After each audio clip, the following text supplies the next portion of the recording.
Welcome back, everyone. I am Andressa Gadali. And I'm Liz Faircloth. We are the hosts of the InvestHER podcast. So as we know, time is literally the only thing that is limited. Deals, money, people actually are abundant. They're always coming. There's always opportunity, but time is actually not. And as busy women entrepreneurs, as busy investors, we feel this pressure, right? All the time. But there might be a possibility that you're not just busy and you could actually free up a ton of time that you're not even aware of.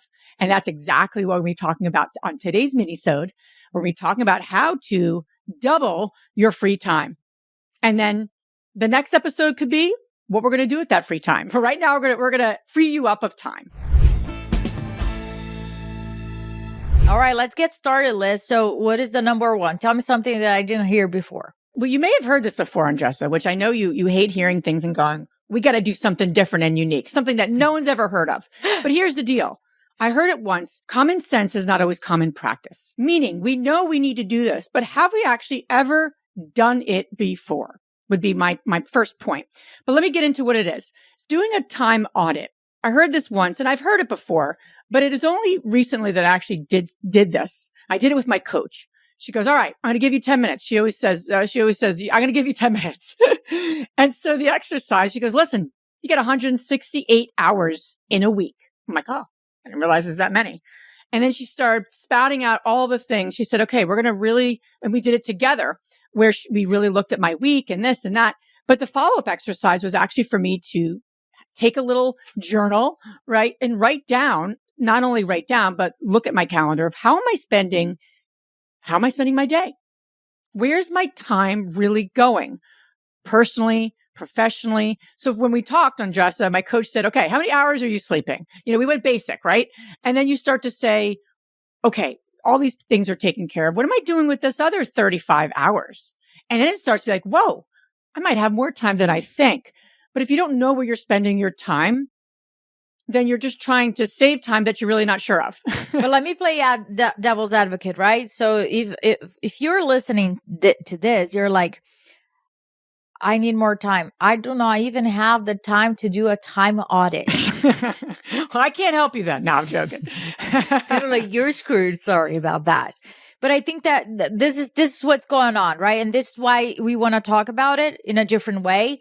Because if we are not acknowledging what's happening inside your brain when you hear that, that's what is holding you back from truly doing it.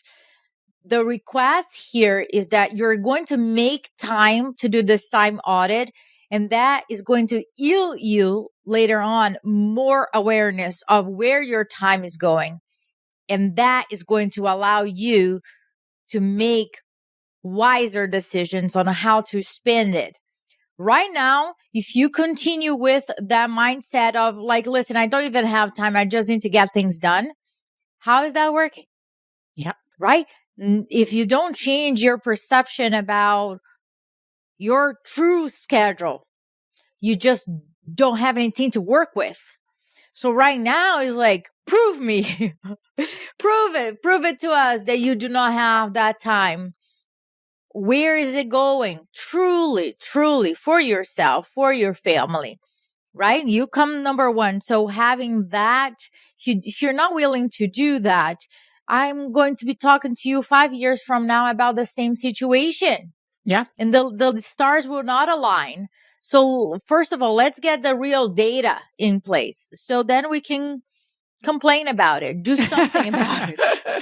So the next thing after you do this and the next thing. Wait, so for all the people that did it, right? And then they go to the next phase. And that's right. The number 2, right, Liz? Number 2, right. You got to do number 1. And if you're not going to do that, just stop this podcast and go do something else. But we take a stand for you. And that's what I'm just saying. We take a stand for you to do things differently. In order to do things differently, you have to take different actions, right? So number 2 is once you've had this list and you have kind of your eye, and it's going to be so eye-opening. I promise you that. I really do. And as you look at your list, and again, this list should include personally and professionally because we're not just one or the other, right? We're holistic. You're going to then kind of create a column for yourself to say, okay.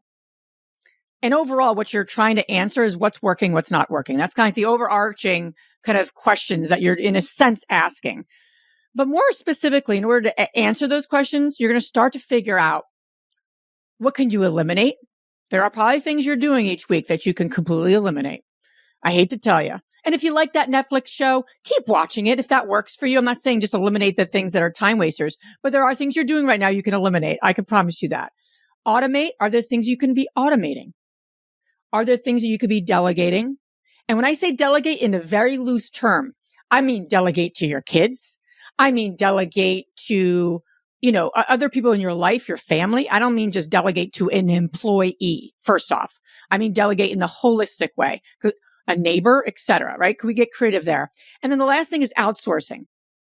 I think this one for me, Andressa, after I audited where I was spending my time, was probably the biggest eye-opening thing that I needed to do. And one thing that we're personally, and I've done it in steps, right? I've already delegated like lawn care and, all those sort of things. Cleaning, food shopping. I mean, there was moments that I'm just like, why are you doing this? Why are you doing that? I'm like, because I like to clean myself. Do I really like to clean myself? No one likes to clean. Let's be honest. So here's what I'm working on right now in real time is delegating our personal bookkeeping. It might not seem that complicated, but we're building our investments. We have multiple businesses. And from a personal household perspective, I want to look at everything very globally and from a factual perspective. And I need help doing that because I'm not a CFO and I'm not the best person to do that, nor is my husband. So that's the big thing. I haven't found the right solution, but I'm working on delegating that one right now, Jessa. The third item here, and is a bonus item.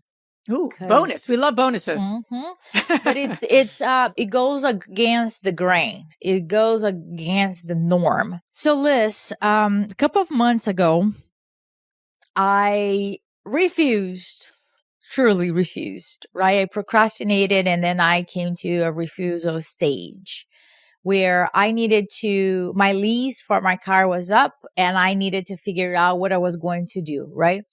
And just the thought process of going to different dealers, to researching freaking cars and to understanding demand, supply.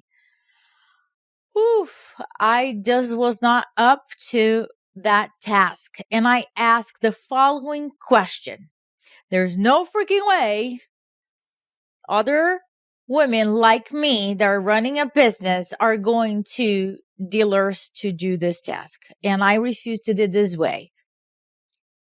And I asked the following question. Is there a different way to do this task? My answer was, I don't know. Because if I knew, honey, I would have done that way. So the answer is, I don't know. And the same way I encourage you to ask yourself, especially with the things that you're like, I can't take it, but this is the way that it's been doing it. That's the way that it is. There's no other way to do it. So I encourage you to challenge that thought and be curious about what are the other options that I am not aware of that are out there. Just think for a second that there is another possibility. You might not know it. You might know how to get it, but just think that that is a possibility that there is.